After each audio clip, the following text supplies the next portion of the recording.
Hello students, आज की इस वीडियो में हम डिस्कस करेंगे मैथमेटिक्स के 5 इम्पोर्टेंट क्वेश्चंस। तो पहले चैप्टर से ही मैं शुरू कर रहा हूँ। जैसे कि पिछली वीडियो में मैंने बताया था कि एक दिन हम साइंस के और एक दिन हम मैथ्स के और इम्पोर्टेंट न्यूमेरिकल्स को डिस्कस करेंगे। तो शुरुआत में हमने जैसे सोचा है कि 5 क्वेश्चंस हम डेली डिस्कस करेंगे। तो आज तो मैं 5 क्वेश्चंस ही लेकर के आया हूँ। और अगर ऐसा लगेगा कि ये आपके कमेंट्स देखकर मुझे ऐसा लगा कि भाई और क्वेश्चंस ऐड करने की ज़रूरत है, तो फिर हम धीरे धीरे नंबर ऑफ़ क्वेश्चंस इंक्रीज़ कर लेंगे। तो फर्स्ट चैप्टर जो हमारा रियल नंबर्स है, उसके मैं फर्स्ट 5 इम्पोर्टेंट क्वेश्चंस लेकर के आया हूँ आज क्लास 10th के लिए। और ये सीरीज़ है फ़िलहाल, धीरे धीरे फिर हम क्लासेस भी इसमें बढ़ा लेंगे। सो रियल नंबर्स और टुडेज़ मोस्ट इम्पोर्टेंट 5 क्वेश्चंस की सीरीज़ है ये। चलो आगे चलते हैं।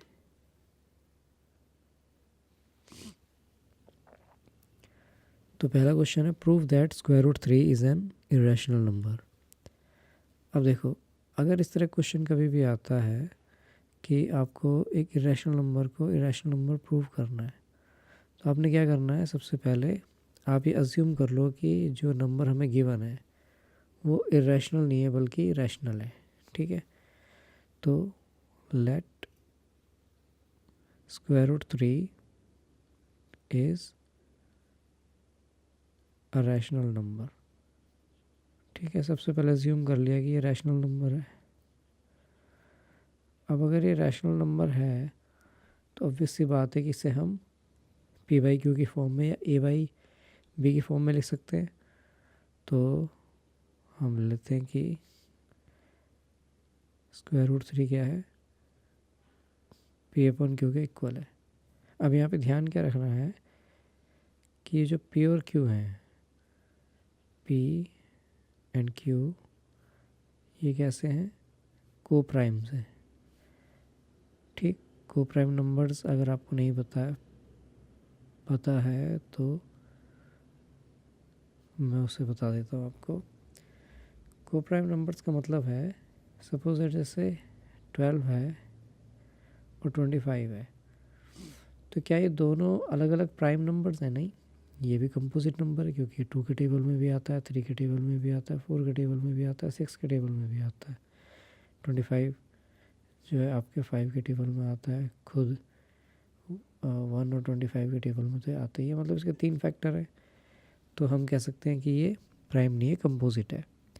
ऐसे ये भी हमारा कंपोजिट है। लेकिन अगर हम इनके फैक्टर्स देखें ध्यान से, तो 12 के फैक्टर्स क्या होते हैं? ये होते हैं 1, 2, 3, 4, 6 और 12। 25 के क्या होते हैं? 1, 5, 25। अब इसमें से जो आपका 1 है वो तो भाई देखो सबका ही कॉमन होता है, 1 तो सबका कॉमन फैक्टर है ही। लेकिन 1 के अलावा अगर कोई भी फैक्टर कॉमन ना हो तो इसका मतलब वो दोनों को प्राइम है। को प्राइम का मतलब जिनके 1 के अलावा कोई भी फैक्टर कॉमन ना हो। इसका मतलब ऐसा कोई कॉमन नंबर ना हो जो दोनों को डिवाइड कर सके अदर देन 1। तो हमने क्या मान लिया कि ये को प्राइम नंबर्स हैं। ठीक है, को प्राइम नंबर्स। चलो, अब अगर को प्राइम नंबर है तो इसका मतलब इनका कोई कॉमन फैक्टर नहीं होगा, मतलब किसी के नंबर से ही कटेंगे नहीं। पर जो हमारी अजम्पशन है उसके हिसाब से ये पी बाई क्यू के बराबर है। आगे इसको सॉल्व करोगे तो आपका पी कितना आ जाएगा, स्क्वायर रूट 3 क्यू के बराबर। अब अगर दोनों साइड का आप स्क्वायर कर लो, स्क्वायरिंग बोथ द साइड्स, ठीक है, दोनों साइड्स को हमने क्या कर लिया, स्क्वायर कर लिया, स्क्वायरिंग बोथ द साइड्स। तो लेफ्ट साइड में क्या आ जाएगा, पी स्क्वायर। राइट साइड में स्क्वायर रूट 3 का स्क्वायर होता है 3 और क्यू का स्क्वायर होता है क्यू स्क्वायर। अब यहाँ पे समझो अगली बात, अगर पी स्क्वायर 3 क्यू स्क्वायर के इक्वल है तो इसका मतलब 3 क्या है, एक कॉमन 3 एक फैक्टर है किसका, पी स्क्वायर का। भाई इसका मतलब क्या है कि पी स्क्वायर क्यू स्क्वायर से 3 बार कट रहा है या 3 से क्यू स्क्वायर बार कट रहा है। तो इसका मतलब therefore 3 is a factor of किसका, पी स्क्वायर का।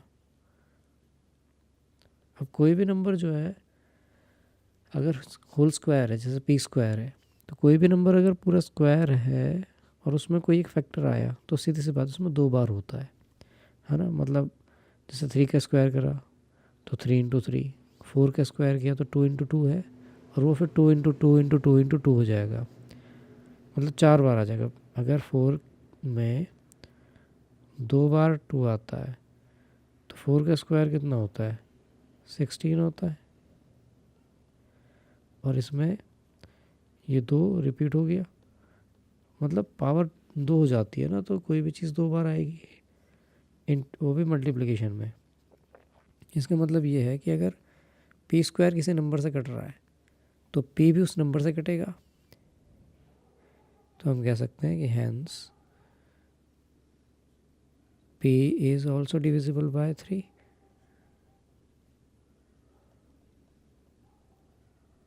P is also divisible by 3। अब ये तो हमें पता नहीं है कि पी 3 से कटता है, ये तो पता है, कितनी बार कटता है मालूम नहीं। तो ऐसा मान लेते हैं कि उससे r बार कटता है, यानी कि हम मान लेते हैं कि p इज इक्वल टू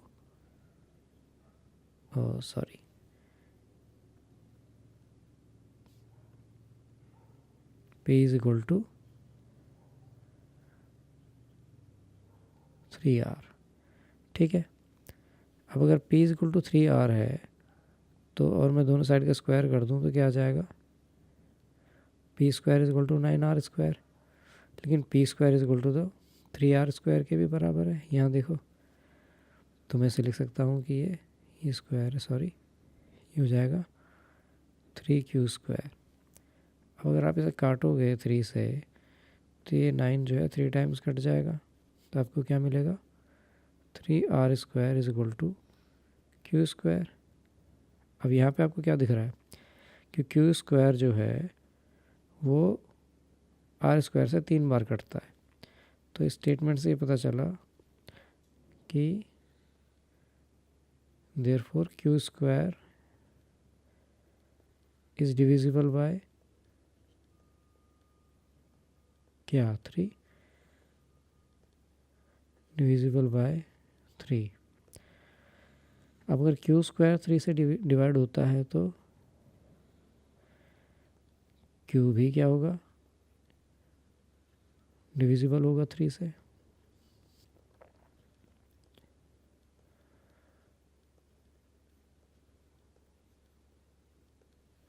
यानी कि जो 3 है वो क्यू का भी फैक्टर हुआ, और 3 जो है पी का भी फैक्टर हो गया। इट मीन्स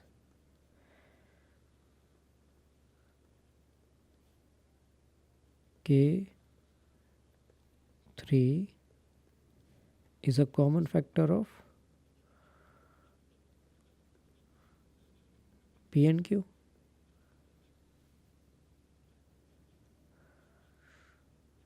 और हमने शुरू में माना था कि ये क्या है, को प्राइम है, और इनका अगर 3 को एक कॉमन फैक्टर आ गया तो इसका मतलब जो हमने शुरू में माना, जो शुरू में अज्यूम किया वो गलत है।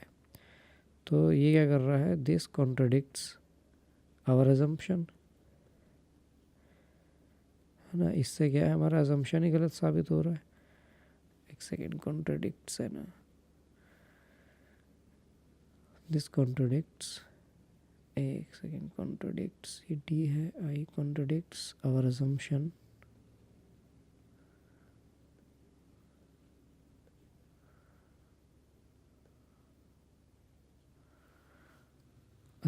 that P and Q are co-primes।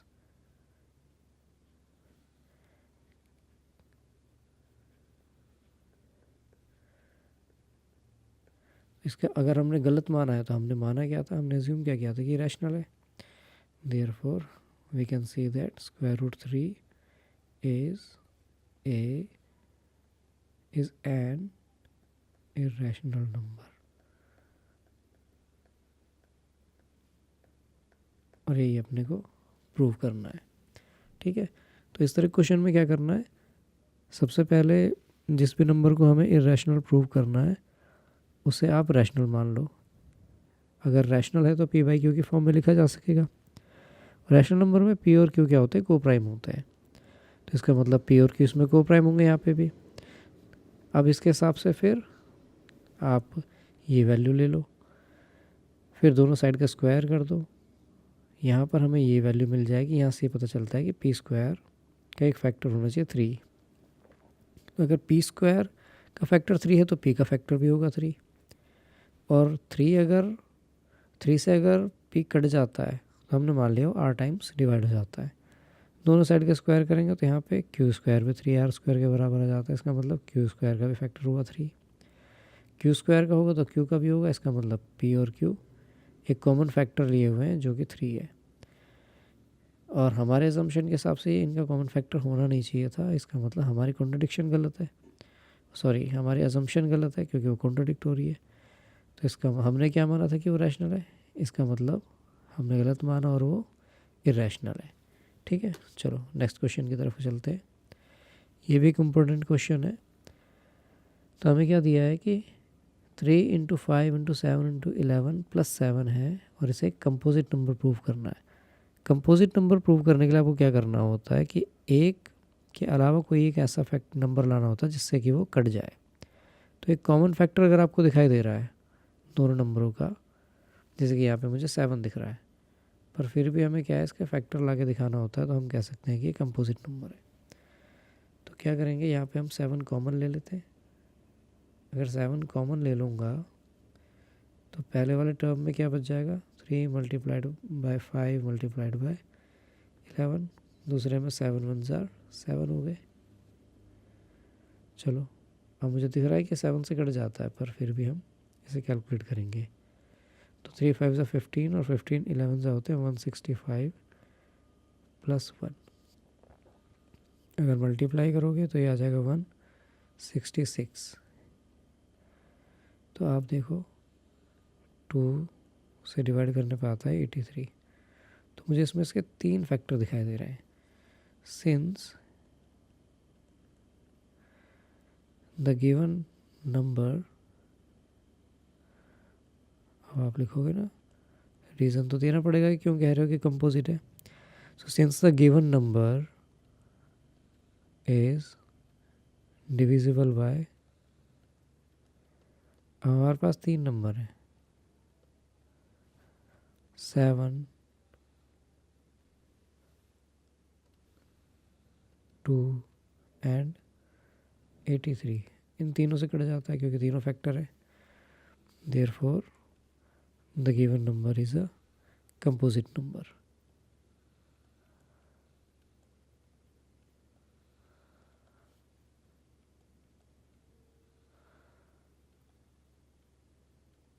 ठीक है,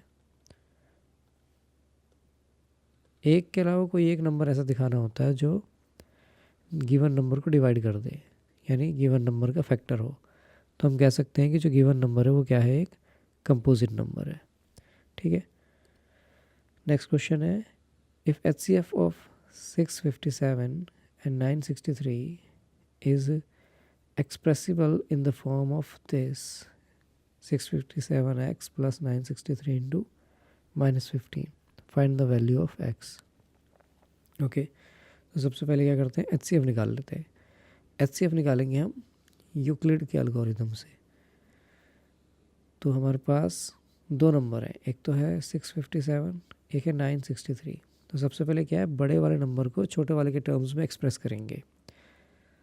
तो 963 को आप कैसे लिख सकते हो कि ये है 657 मल्टीप्लाइड बाय 1 प्लस 306। अब कुछ लोगों को लगेगा कि भाई ये कैसे करेंगे, तो आपने सिंपली क्या करना है, बड़े नंबर को छोटे नंबर से डिवाइड कर लेना है ना। 963 है, जैसे ये बड़ा नंबर है, छोटा क्या है 657। तो 657 1 जार 657, एक सेकेंड,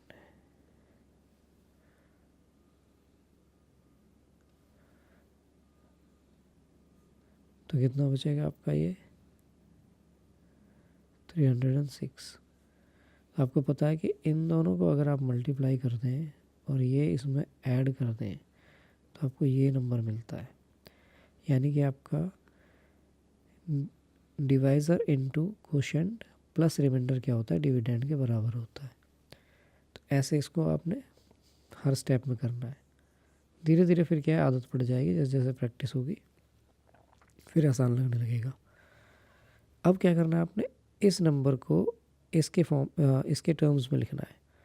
तो 657 जो लास्ट डिवाइज़र था, तो 306 के टर्म्स में लिखेंगे तो ये 2 हो जाएंगे 612 और बच जाएगा आपके पास 45। अब इसको आपने इसके टर्म्स में लिखना है। तो 306 यहाँ पर आ गया, 45 6 270 प्लस 36। अब 45 को 36 के टर्म्स में लिखना है तो हो जाएगा 36 1 36 प्लस 9। अब 36 को आप 9 के टर्म्स में लिखोगे तो 9 4 36 प्लस 0। आपको ध्यान रखना है कि जब ये 0 आ जाए, रिमाइंडर 0 आ जाए, तो इसका मतलब पूरा कट गया। तो जो लास्ट में डिवाइड करेगा वही क्या होता है, HCF होता है। तो HCF आपके पास 963 और 657 का कितना आ गया, 9 आ गया।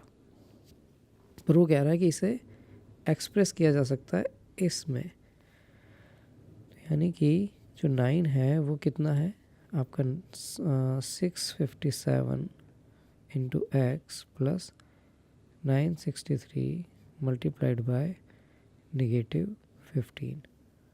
तो मल्टीप्लाई कर लेते हैं तो आपका 9 इज इक्वल टू कितना आ जाएगा 657, एक्स तो खैर इतना ही रहेगा, प्लस माइनस माइनस हो गया, यह आ जाएगा आपका 14445।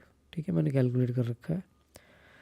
अब इसे आप लेफ्ट हैंड साइड में ले जाओ तो यहाँ पे 9 प्लस 14445 आ गया। और ये जो राइट साइड में है इसे मैं लेफ्ट साइड में भी लिख सकता हूँ। ठीक है, तो यहाँ लिख दिया मैंने 657x।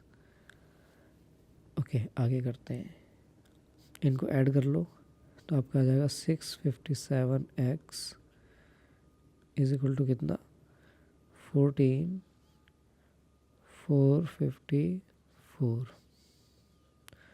657 से ये डिवाइड हो जाएगा। अगर आप इसे डिवाइड करोगे तो ये आपका डिवाइड होगा 22 टाइम्स। ठीक है, तो x की वैल्यू कितनी आ गई आपकी 22 आ गई, यही आंसर है। ओके, चलो नेक्स्ट क्वेश्चन देख लेते हैं। कहता find the LCM and HCF of 404 and 96। Verify that LCM and HCF का product is equal to product of the two numbers. चलो सबसे पहले निकाल लेते हैं LCM। तो 404, एक सेकेंड, हमें निकालना है 404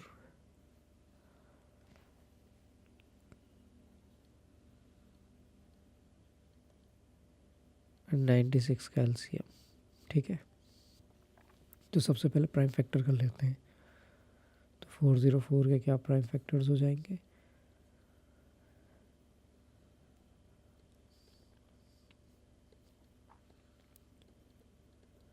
तो ये आ गया आपका 2⁴ इंटू, एक सेकेंड अलग लिख लेते हैं, एक काम करते हैं। तो पहले मैं लिख रहा हूँ कि 404 कितना हो जाएगा, ये हमें कैलकुलेट करना है। 404 कितना आपका 2⁴ इंटू 101 की पावर 1। दूसरा है 96,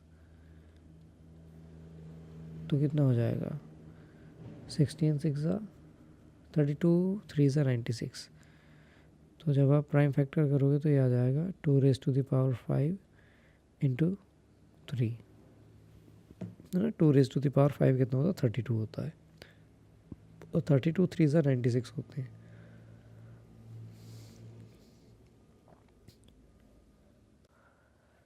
अब अगर एलसीएम निकालना है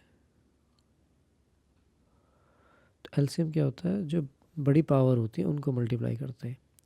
अब जैसे यहाँ पर 3 की पावर नहीं है तो आप 3 की पावर 0 लिख दो, और यहाँ पे 101 नहीं है उसकी पावर 0 लिख दो, ठीक है। तो यहाँ पर आप देखो 2 की पावर 2 है, यहाँ पे 2 की पावर 5 है। एलसीएम के लिए आपको क्या लिखना है, 2 की पावर 5, बड़ी पावर लेनी है। 3 की पावर 1, 3 की पावर 0, तो 3 की पावर 1 आ गया। इधर आ गया आपका 101 की पावर 1। अब इतने को मल्टीप्लाई करके कितना आता है, 96 आता है। ये 101 है, इनको मल्टीप्लाई करोगे तो 9696 आ जाएगा। एचसीएफ ले लो। एचसीएफ में क्या करोगे, आप छोटी पावर लोगे। तो अब देखो इन दोनों में 2 की पावर 2 और 2 की पावर 5 में 2 की पावर 2 छोटा है, इनटू में इधर 3 की पावर 0 और 101 की पावर 0 ये छोटा है। अब किसी की पावर 0 हो तो उसकी वैल्यू तो 1 हो जाती है। तो 2 की पावर 2 और आपके पास ये 1 और ये 1 बचा। 2 की पावर 2 कितना होता है, 4। तो एचसीएफ आ गया। तो एलसीएम हमारे पास आ गया, एचसीएफ हमारे पास आ गया।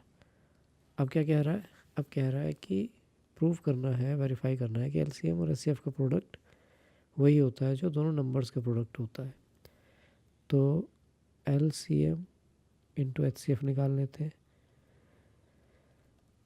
ये हो जाएगा आपका 9696 मल्टीप्लाइड बाय 4, और जब आप इनको मल्टीप्लाई करोगे तो आपका आएगा 38,784। और अगर आप मान लो ए और बी ये नंबर्स हैं, इन नंबर्स को मल्टीप्लाई करोगे, है ना। इसको ले लिया हमने ए, इसको ले लिया हमने बी। तो ए कितना हो गया 404 और ये हो गया 96, और इनको भी आप मल्टीप्लाई करोगे तो ये इतना ही आ जाएगा। तो इसका मतलब देयरफॉर वी कैन से क्या कह सकते हैं हम, कि जो एलसीएम इंटू एचसीएफ होता है वो नंबर के, दोनों नंबर्स के प्रोडक्ट्स के बराबर होता है। ठीक है, चलो नेक्स्ट क्वेश्चन देख लेते हैं, और ये लास्ट क्वेश्चन रहेगा आज की क्लास का। तो हमें क्या दिया, find the LCM of x multiplied by x cube plus 27 and 2x² plus 2x² और 2x² into 2x² plus 9x plus 9। ठीक है, तो इसके लिए क्या करना पड़ेगा, हमें फैक्टर ही करने पड़ेंगे। देखो पीछे भी हम क्या कर रहे थे, प्राइम फैक्टर कर रहे थे। तो पहले वाले और दूसरे वाले जो ये हमें पॉलिनोमियल दिए, इनको हम क्या करेंगे, फैक्टराइज करेंगे। तो देखो पहले वाले में x इंटू में एक्स क्यूब प्लस 27 है। अब आपने क्या करना है, ए प्लस बी होल ए क्यूब प्लस बी क्यूब के फॉर्म में इसको लिख लेना है। देखो 27 क्या होता है, 3 का क्यूब होता है। अगर आपको फॉर्मूला याद है तो ए क्यूब प्लस बी क्यूब कितना होता है, ये होता है आपका ए प्लस बी इंटू में a square minus a b plus b square. तो ये हो जाएगा आपकी वैल्यू, एक्स तो इंटू में है ही, अंदर आएगा एक्स प्लस 3, फिर x square minus x into में 3 प्लस 3 का स्क्वायर, जो कितना हो जाएगा आपका एक्स इंटू में एक्स प्लस 3 इंटू में x square minus 3x plus 3 का स्क्वायर हो जाएगा 9। ठीक है, एक तो इतना आ गया। दूसरा कितना है, दूसरा आपका 2x² इंटू में भी है 2x² minus plus 9x plus 9। अब आपने इस 9 और 2 को मल्टीप्लाई कर लेना, 9 2 18। 18 कैसे फैक्टर करने हैं कि ऐड करने पे 9 आया। कैसे पता चला? अगर ये प्लस है तो ऐड करने पे आएगा, और अगर ये जो आपका कांस्टेंट है ये निगेटिव है तो सब्ट्रैक्ट करने पे आएगा। तो ऐड करने पे 9 आए, मल्टीप्लाई करने पे 9 2 18 आए, तो ऐसे नंबर हो गए 6 और 3। तो 2x² ये रहा, इधर 2x² प्लस में 6x प्लस 3x प्लस 9। ठीक है, अब 2x² ऐसे ही रहेगा। इन दोनों में देखो क्या कॉमन दिख रहा है, मुझे 2x कॉमन दिखाई दे रहा है। 2x कॉमन ले लेंगे तो क्या बचेगा आपका? बच जाएगा, पहले x बचेगा पहले टर्म में, दूसरे में बचेगा 2 3 6। इन दोनों में कॉमन आपको दिखेगा 3, तो पहले में x बच गया और दूसरा 3 3 9।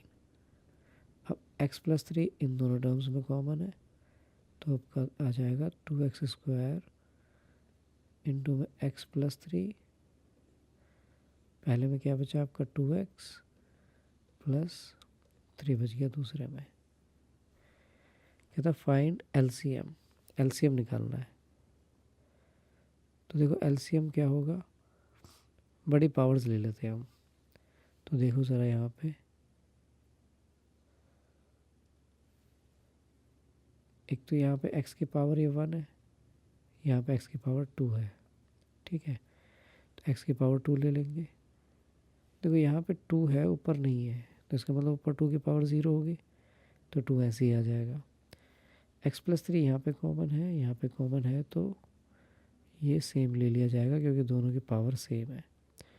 इसके अलावा आपके पास बचा 2x प्लस 3 नीचे, और ऊपर क्या बच गया x² माइनस 3x प्लस 9। तो एलसीएम लेने का एक तरीका आप ये भी कह सकते हैं कि जो कॉमन है, जैसे कि यहाँ पे 2x² तो खैर जो बच गया था, x प्लस 3 कॉमन था, मैंने ले लिया, इधर x कॉमन था, और जो बचा हुआ है फिर उसकी मल्टीप्लाई कर दो, तो ये आपका आंसर हो जाएगा। आप चाहो तो इसे सॉल्व भी कर सकते हो, पर मुझे लगता नहीं है इसकी कोई ज़रूरत है। अदरवाइज़ इसको जैसे हमने मल्टीप्लाई किया तो ये हो सकता था 2x², और ये किससे लाए थे हम, x³ प्लस 27 से, इंटू में 2x प्लस 3। तो आप ऐसे भी लिख सकते हो, पर पहले वाला आंसर भी लिखोगे तो भी आपको मार्क्स आपके कटेंगे नहीं, मार्क्स पूरे मिलेंगे, आंसर वो भी सही है। ऐसे भी लिख सकते हो, वैसे भी लिख सकते हो। ठीक है, सो आज के लिए इतना ही। Thanks for watching. अगली वीडियो में फिर दोबारा मिलते हैं।